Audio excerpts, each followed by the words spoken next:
Pete Alonso makes absolutely perfect sense for the Baltimore Orioles. Let's find out why.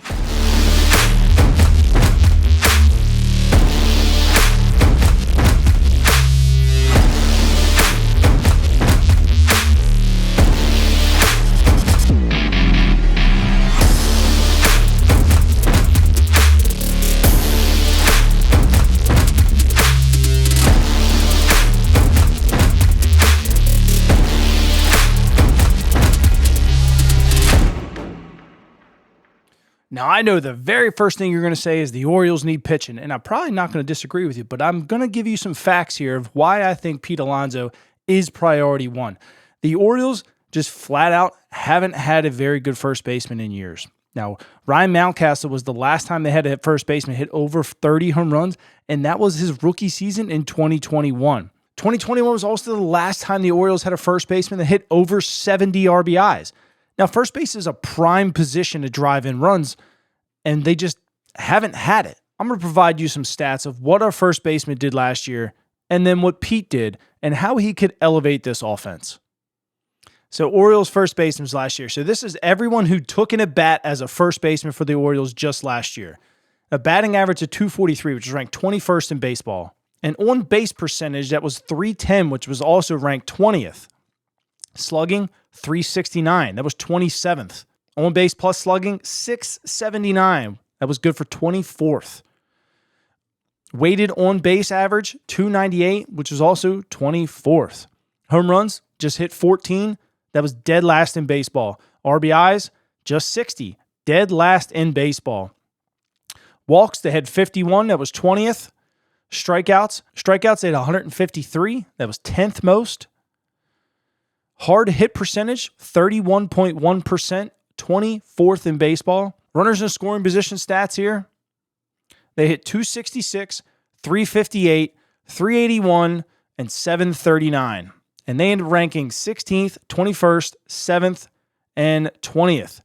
Runners in scoring position RBIs, 45, ranked 27th in baseball. So it's really easy to look here, a prime position that drives in runs, and the Orioles don't have it. I understand they have currently on the roster Kobe Mayo, Sammy Basayo, Adley Rutschman could probably try it. You have Ryan Mountcastle. You've got a lot of young prime talent that could play the position, but are you willing to go through another season? Again, we're going on year 5 where we haven't had a 30 home runner and we haven't had 70 plus RBIs out of that position. Are you willing for these guys to rotate through that and go through it again? Or are you willing to take on the contract of the polar bear and have an explosive offense? So how good was Pete Alonso here in 2025? Well, his batting average was .272, on-base percentage .347, slugging .524, OPS .871, hit 38 home runs with 126 RBIs, 61 walks to 162 strikeouts. And what did he do with runners in scoring position? Well, he hit .309 with 14 home runs and 87 RBIs. Now, you're going to sit here and tell me that we can't bring that kind of production into the lineup here with runners in scoring position?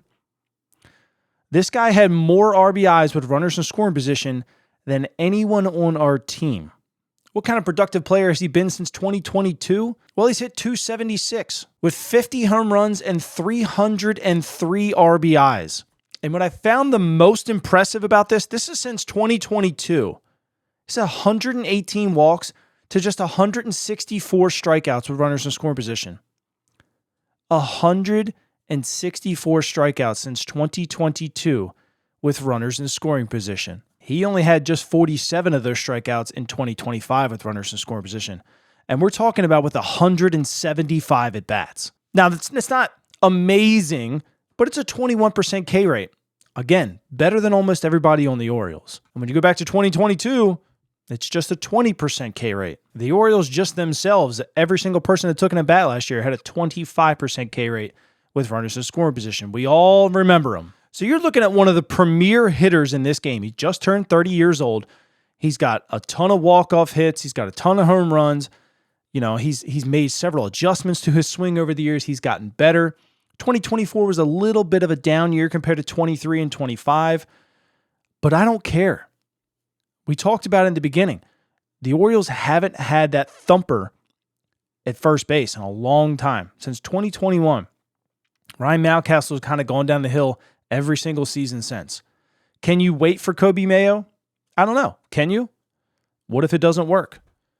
Would you rather have 3, 4, 5 years of Pete Alonso hitting absolute nukes in Camden Yards? I think I would. You guys let me know. I understand the defense isn't where it used to be. It's probably maybe not as good as Mountcastle's or Mayo's. Mayo put a lot of work in for this. I look, if the Orioles don't land Pete Alonso, I think they're still happy having Coby Mayo on the roster. But if you can get a guy in the middle of your lineup like Pete Alonso, and imagine Pete Alonso, Gunnar Henderson, and Taylor Ward hitting all around each other, that's pretty good. That's protection right there. It gets Gunnar a couple more fastballs and whatnot. I think this is an absolute must sign for the Orioles. Would I want a starting pitcher? Yes. But I think this is the absolute number one priority. Shore up the offense, shore up the runners in scoring position, get that big leader in the middle of your lineup, get that feared hitter in the middle of your lineup, and let's get back to the playoffs.